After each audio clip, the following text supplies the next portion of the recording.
জামায়াত নেতা তাদের ফাঁসি দিয়েছি, জেএমবিদের ফাঁসি দিয়েছি। তারা যদি মেরে ফেলতে পারে মেরে ফেলো, তাতে আমার কোনো সমস্যা নাই। তাতে মনে করবো যে আল্লাহ আমার মৃত্যুটাকে এইভাবে রাখছে। টানা ৩২ বছর কারাগারে থাকা আলোচিত জল্লাদ শাহজাহান ভূঁইয়া মারা গেছেন।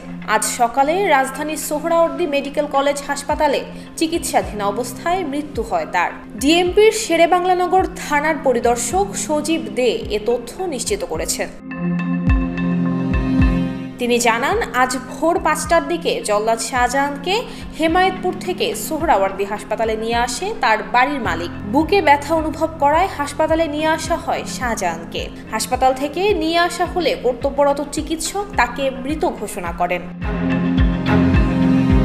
জানা যায়, বঙ্গবন্ধু শেখ মুজিবুর রহমানের ৬ ঘাতক, ৬ জন যুদ্ধাপরাধী, কুখ্যাত সন্ত্রাসী এরশাদ শিকদার, জঙ্গি নেতা বাংলা ভাই আতাউর রহমান সানি, শারমিন রিমা হত্যার আসামি খুকু মনির, ডেইজি হত্যা মামলার আসামি হাসান সহ আলোচিত ২৬ জনের ফাঁসি কার্যকর করেছেন জল্লাদ শাহজাহান। ২০০১ সাল থেকে তিনি ফাঁসি কার্যকর শুরু করেন।